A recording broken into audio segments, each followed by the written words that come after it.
Hi guys! Ngayong umaga ay ang lulutuin ko nga ay itong sitaw at itong okra. Ayan, so sa mga gustong magbawas ng timbang dyan at gustong magpapayat, ay wala kayong kailangan na isipin or gawin, kundi babaguhin nyo lamang or nasa pagkain lamang yung tanging paraan para tayo ay pumayat at mawala ang ating mga bilbil. Ayan, so ang gagawin ko nga dito sa sitaw at saka sa okra ay ilalaga ko lamang or i-steam. Ayan, so kung mapapansin nyo, meron din akong kamote dyan na nauna ko ngang ilaga kanina at ngayon ay ini-steam ko na nga. So yan yung isasabay ko mamaya sa kape, tapos sa agahan ay isinabay ko na nga rin tong okra at sitaw para isa lang din yung apoy para hindi masayang yung ating gasol. Ayan, so pinakuluan na nga natin or ini-steam. Tapos sa protein ay ang lulutuin ko naman ay egg or sunny side up. Ayan, konti lang yung ilalagay natin na mantika. Yung tipong wag lang masusunog yung itlog. Ayan, tapos ay nilagyan ko lang to ng konting asin at konting paminta. Alam nyo, mas masarap iulam yung sunny side up, lalo na kapag nagda-diet ka para sa kanin.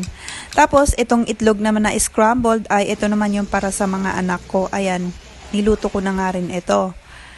Ayan, so luto na nga. Tapos yung okra naman, dahil nandito nga yung asawa ko, ay ipaprito ko rin yung okra. Kasi ayaw niya nang nilaga dahil matabang daw or walang lasa. So ayan, ipinrito natin yung para sa kanya. Ayan, so yan yung kanilang ulam.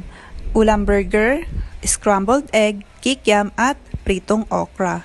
Tapos ito naman yung sa akin, sunny side up egg, steamed okra at sitaw. Tapos naglagay rin ako ng konting kanin.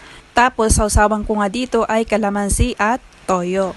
Ayan, masarap yan guys, lalo na kung sanay na tayo or sanay na kayo kumain sa mga nilaga lang na walang nilalagay na kahit na ano. Ayan, so ganito lang lagi yung gawin nyo kung gusto nyo mabawasan ang inyong mga timbang at kung gusto nyo mawala ang inyong mga bilbil.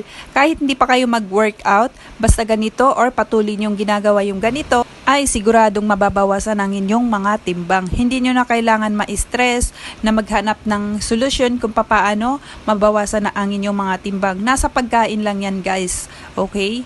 So I think ay hanggang dito na lamang. Kung na-inspire kayo sa video na to or kung sa palagay nyo ay nakatulong ito sa inyo, you can follow my page and subscribe sa akin channel para updated kayo sa mga ganitong klase ng content. Hanggang dito na lang. Thank you so much for watching!